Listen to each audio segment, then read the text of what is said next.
What's up, guys? Welcome back to another video. Today we're going to be talking about a new product. This is a new hanger. It's a dual hanger for the wildboard pump from Hammer Engineering itself. And now this is a billet piece. It's a very nice piece. I was not planning on changing my pumps out. As you know, if you guys are watching my previous videos, one of the pump was backfeeding through the ground wire and inside the cabin, and I was smelling fumes, I should say, in the tank, inside the cabin itself. So I was a little confused, and then I ended up finding out that one of the pumps was backfeeding from the ground wire.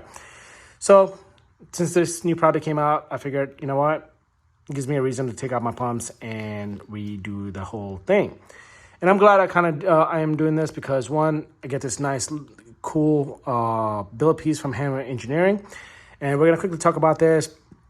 You have the option to get, if you are running a Dash 8, they do provide a Dash 10 option. If you're planning on running a Dash 10, there's a Dash 10 option for the feed, and then obviously you can choose what you want for your return. So I chose Dash 6 for the return and Dash 8 for the feed. Then you get these nice little 1, 2, 3, which are for 1, 2, 3 pumps. I'm going to be running 2 pumps. I don't know exactly how the triple pump looks like, and I'm not sure if they're offered at the moment. You'll have to check out the website, and I'll put the link in the description. I did the 2 Walbro pumps, and I'm going to be rocking 2 Helicat pumps, which are a little overkill because I only make 700, and this is probably going to be well over 1,000 horsepower support right there. Then you have your ground that's right there, and then on the other side, the ground is on the opposite end, and it's 1, 2. So I got the 2 pumps already wired in, and the ground wired in. And then this is how the pump looks. I'm sorry, the hanger looks. Very nice, right? And then quickly talk to you guys about 2 things. I zip tie these in. They're already nicely clipped in. I zip tied them as well because when I took them out, they looked like they were ready to pop out. I guess over time with heat and fuel and stuff, they got decided to come out themselves. So I'm glad that I saw that. I took this out from my stock hanger. So I zip tied it as a precaution. This is just me, my peace of mind. But if you guys want to do it, this is exactly what I did. I did 2 zip ties.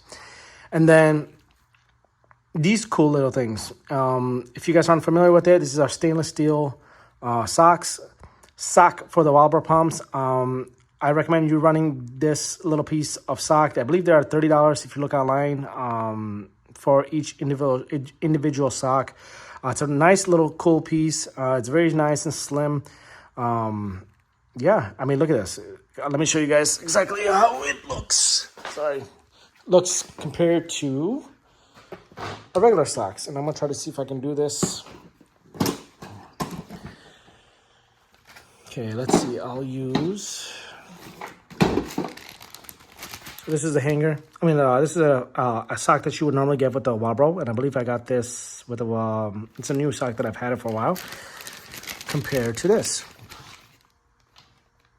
look at that. I mean, it literally covers the whole thing.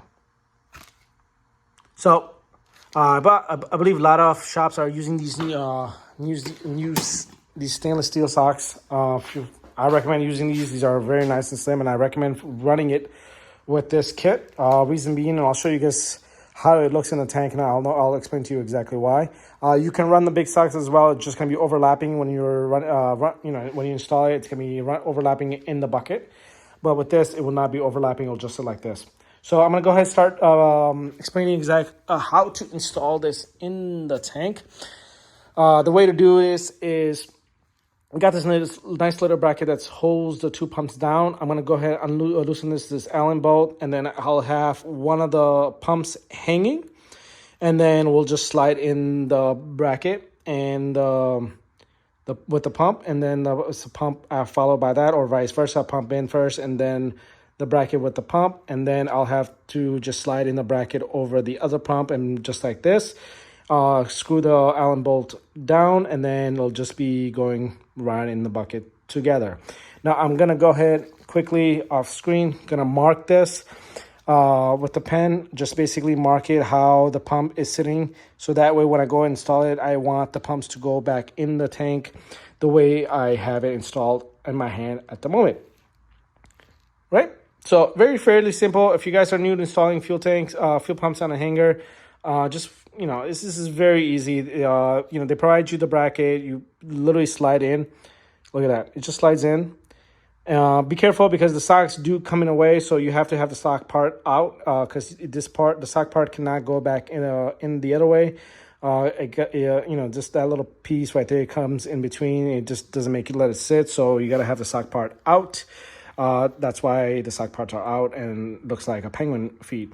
So yeah, so I'm gonna go ahead and loosen the Allen bolt. I'm gonna go ahead first mark it completely on both pumps, and then so that way that I have an idea of exactly how the pumps should go back the way I installed it, and then I'll show you exactly how it looks in the tank. So I'll show you how to install this thing. It's very easy, and then make sure that and then how it looks in the tank. Stay tuned. All right, guys. So I got the pumps marked. Show you guys exactly how it looks. Just did like a nice little line just so that way I know how to line it up. I know this one looks like a little off, but whatever. But I have an idea exactly how they go. So I did it on both sides. I believe I only need to focus on this side because I'm going to loosen the bolts, this Allen screw, and then we'll slide both of them. So let me go ahead and loosen this up.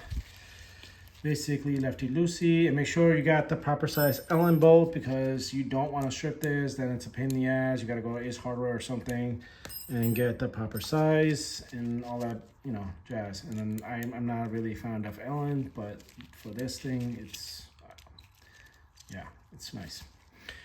Quickly, I do want to mention there is a screw down here as well, as you can see.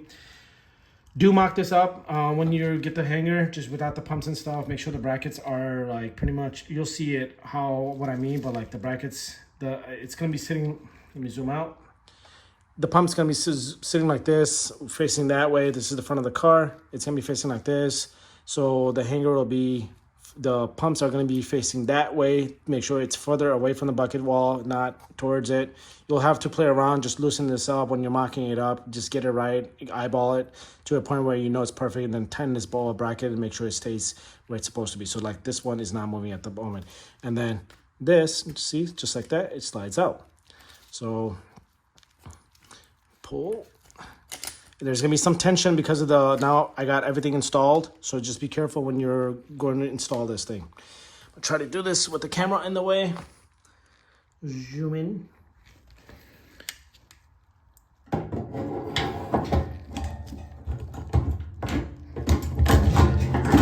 See that? Got both pumps in already, just like that. So I got the pump in first, and then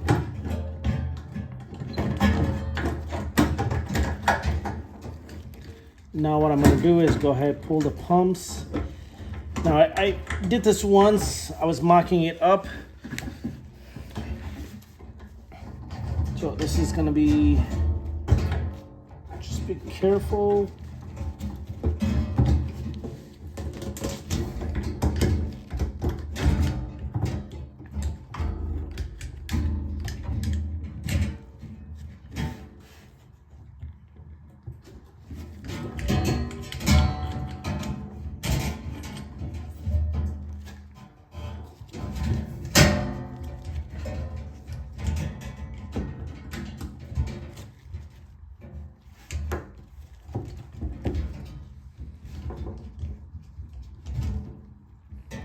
All right, so I got the hangers in somewhat. Let me just make sure.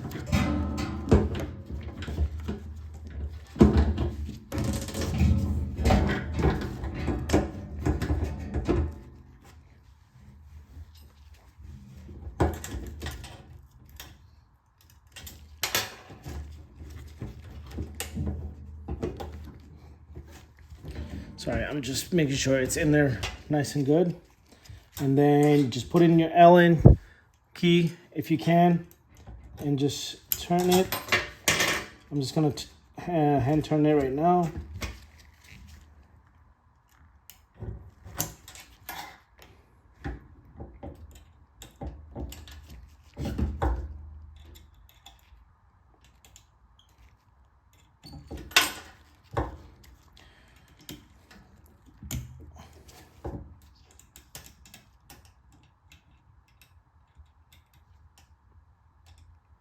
May not have the right key, do I?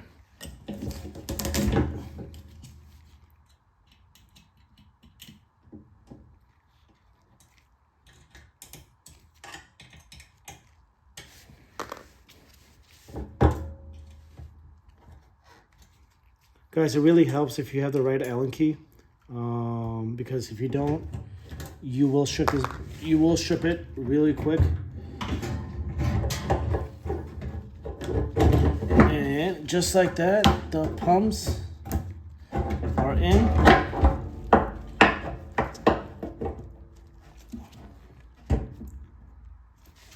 Pumps are in the tank.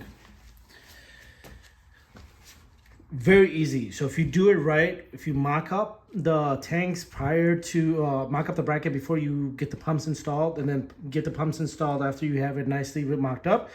Literally, as you guys saw, I was struggling just a little bit because I want to make sure I get it right with the bracket to sit on properly. Once you sit it on, just pull it towards the top, and you have the Allen key from the top, and just tighten it, and you're good to go. Now, a couple of things quickly I want to talk to you guys about before I show you exactly how it looks inside the tank. Let me just put this down. I should have talked to you guys about this. I should have talked to you guys about exactly what's going on here. This is JB Weld. And I'll lift this really quick just so you guys can see. As you can see, I don't have the ring part over here.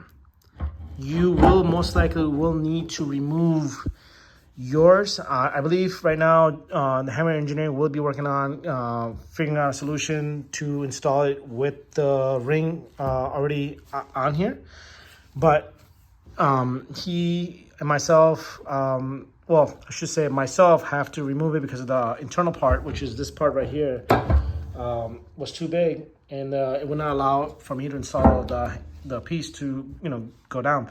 So I had to remove it, and the ways I removed it was there's two options. You can Dremel it and then just completely remove this, and you're gonna have to go through all around and make sure the tank is empty. So, because if you do this, make sure you are gonna get metal inside the tank, and make sure you wash the tank before you go ahead and install all the new stuff.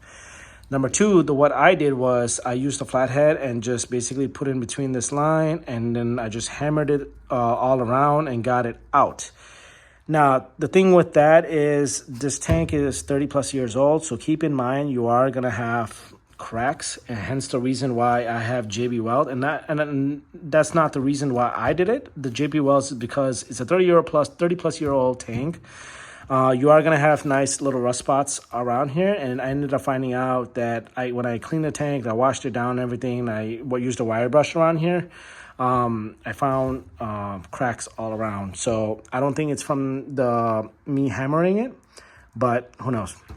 Number two, or number three, whichever number I'm on, when you're hammering it with the flathead, keep in mind you are gonna dent the tank. The tank will go down. So what I did not notice it until I went to start mocking up stuff. I'm like, why does the tank look weird? So I literally had to put a hammer in and just pull it out on each end. You literally have to stand on each end of the tank and stand on it and then pull the thing up. So keep in mind when you do that, you are gonna dent the tank and possibly crack. I don't know if that was the reason why I cracked it with the hammer, or if it was already because due to age. Keep in mind, these tanks are old as shit now. So things are gonna rust, things are gonna break. So reason why I did everything just as I have a peace of mind, but I JB welded this area. Then I thought, you know what? I'll just do all of them because I don't want to take this tank out again later on. So this is the one-time deal. That's why I want to do it one. Now, show you guys exactly how it looks in the tank. So, look at that. It's, let me make sure I get it right. Screw. So you get screws as well from Hammer Engineering. He provides all the hardware for you guys to make this very easy. And then let me show you how it looks inside the tank. Look at that. Oh, shit. See? This is why I tell you to run the sock, the aftermarket sock, the stainless steel, because look at that, just sits like it's supposed to. I could technically, if I want to, I can move the the rod a little bit slightly, but I'm not gonna play around with it. I think this is gonna stay the way it's. I mean, I'm not gonna move it. I think this is gonna stay just like this. It's nicely clamped down with the bracket, as you can see.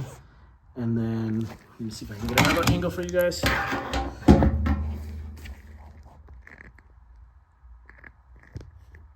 See that? The bracket's holding the pumps down on each end. It's not gonna move. So that's completely tightened down. I tightened it up enough. And I think we're good to go. So that's one side of it. And that's the other side of it. It literally took me, what, a couple of minutes to put the piece in, not even. And then, yeah, just went slide in. So next thing for me to do is go ahead and start getting these wired in. Keep in mind, this screw right here holds the rod that runs down to the bracket. I am gonna go ahead and, because it's slightly maybe like very small, it's sticking off the ground from the bottom of the tank. I'm gonna go ahead and loosen this and start pinning the ground while it's out of the car, and then get this wired in, because once I unscrew this, the rod will move. So I'm gonna go ahead and get this out and get the round wire pinned in, and then screw this back up and make sure this is also nice and secured. This, I can do this while the tank is in the car itself, and then go from there. So I'm gonna go ahead and start screwing all this up, bolt this down, and then start putting all the pieces together, and then go ahead and put this baby back in the car. So I'll put the link in the description. It's a very nice piece, very easy to install, as you guys saw. Yeah, if you're planning on changing your upgrading your fuel tank with nice fuel pumps and stuff like that, I highly recommend purchasing this. It's a very nice build piece from Hammond Engineering. So thanks for watching, guys. Have a good one.